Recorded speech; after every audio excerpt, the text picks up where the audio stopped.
everyone, welcome to my English blog 101. My name is Nicole and today we are going to study and understand one of the English topic which I like the most. Let's begin. So, the topic I have chosen is compound words. Are you familiar with it or not?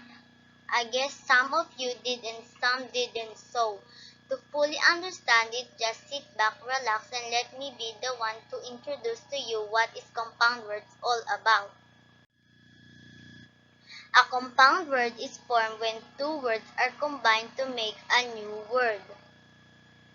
It is one of the ways in which the English language is flexible and always changing, as compound words allow people to create new words as their need arises. These examples of compounds will show you how it's done.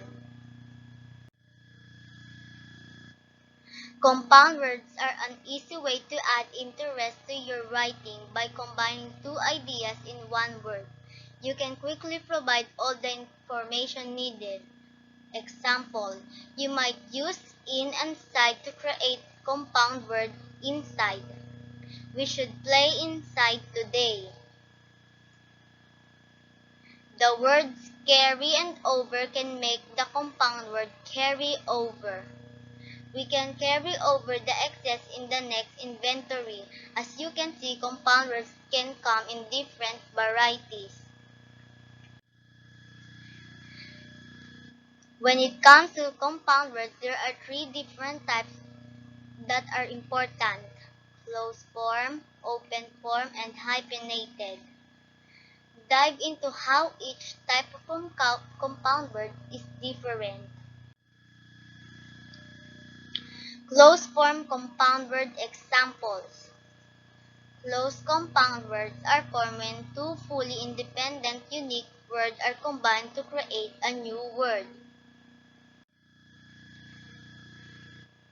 For example, you would combine grand and mother to create the closed form grandmother. In a sentence, this would look like my grandmother is coming over. These are the most common types of compound words. Other examples are sun and flower. When combining together, it becomes sunflower. Basket and ball. When combining together, it becomes basketball. Moon and light. When combining together, it becomes moonlight. Open compound words are formed when two words remain separate on the page but are used together to create a new idea with a specific meaning. For example, attorney and general. When used to form the open compound word attorney general, you could see this in the sentence: the attorney general holds the power in legal matters. Other examples of open compounds include peanut and butter. When combining together, it becomes peanut butter. Boy and scout. When combining together, it becomes boy scout. Full and moon. When combining together, it becomes full moon.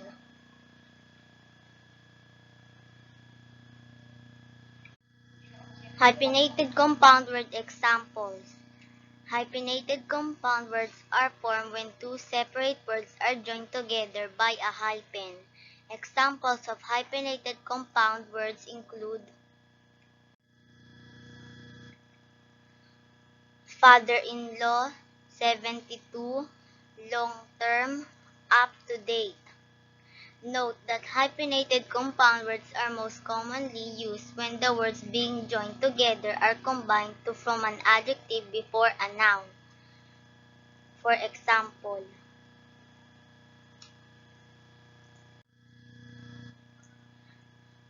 full-time worker, on-campus housing, state-of-the-art features, family-run business. However, these hyphenated compound words become open compounds when they are placed after the word they describe. For example, the worker is full-time. The housing is all on campus for freshmen. Its features are truly state of the art. Now that you have learned about the different types of compound words, try to make a few sentences using compound words that you create. And now let's talk about connotation and denotation. This is the second topic I have chosen because as we know, most of us did not know how to use it. What are those and even didn't know their difference. So let's begin. Connotation and denotation can be different on the basis of the context in which they are being used. In other words, the continued discussion about the meaning of these words helps in understanding whether the word is used as a connotation or a denotation. Both these words are ambiguous because they explain related concepts. Understanding connotations. The connotation of a word or phrase is referred to as the associated or secondary meaning of the term.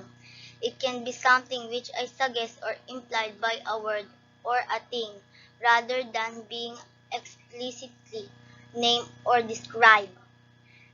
To write in simpler words, a connotation is an emotional and imaginative association that surrounds a word. For example, the word vintage can have varied meanings depending upon the context in which it is being used. Let's understand the meaning of this word in this sentence. Many women are inclined towards vintage clothing. Here the use of the word that was made a long time ago. In fact, it implies that they are looking for the vintage clothing that famous brands make. The usage of word in this sentence simply means that it's an old style that's making a comeback, thereby bringing out a nostalgic emotion.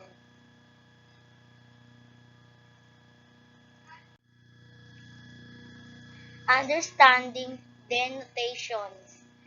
Denotation refers to the exact or literal meaning of a word or a phrase that might be found in a dictionary.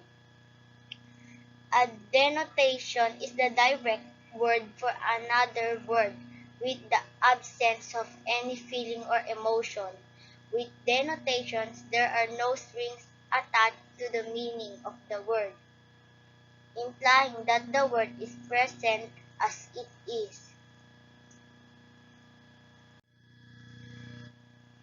Let's again consider the word vintage. Going by its literal meaning, the word implies that it is referring for something that was made a long time ago. For example, perhaps Peter's dad drives a vintage car. Now, usage of the word vintage in this sentence can be taken as a denotation, since it implies that there are no emotion or details attached to this word in the sentence. It depicts its own exact literal meaning, which is old. Connotation and denotations and their difference. Words have both denotations, literal meaning, and connotations, suggestive meanings. Connotation and denotation are not two different things or styles. They are two aspects or elements of a word or phrase, and the connotative meanings of a word exist together with the denotative meanings clearly. Denotative language is factual. Connotative carries emotional overtones. For example,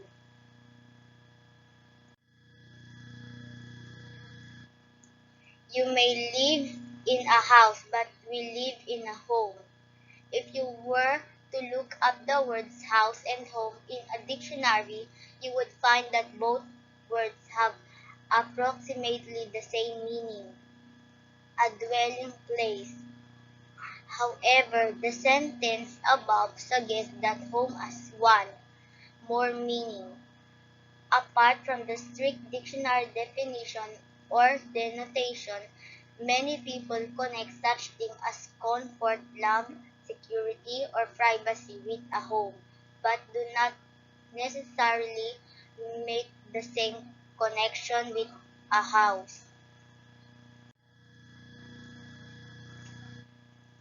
Connotation and denotation examples.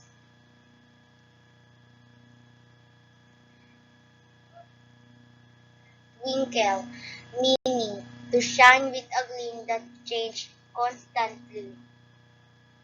Denotation, the stars twinkle in the sky. Connotation, her brother's surprise visit to the party made her eyes twinkle with happiness. Let's look at some of the words that can be used as a connotation and denotation and understand their usage in the notative and connotative way.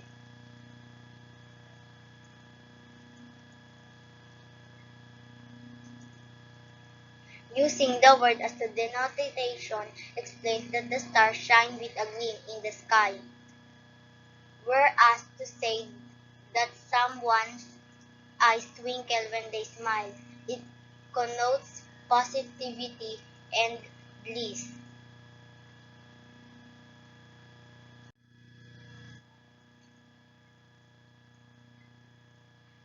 Pour, meaning to rain heavily or flow freely.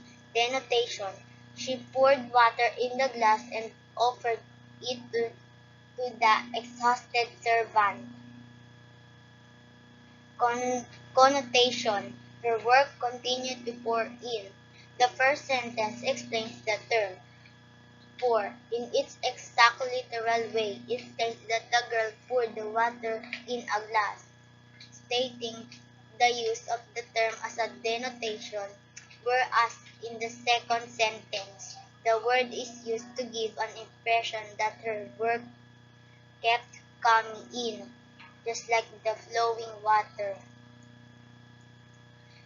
In most cases, people tend to read between the lines, so it can be said that the connotation is more widely used, but it's often held up against its more stubborn. Friend, denotation.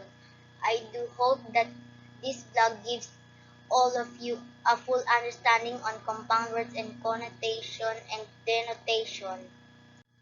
This is credited to our teacher, Mr. Michael John Infante. Hope you like it, guys. Please don't forget to ring the bell and subscribe. Thanks for watching.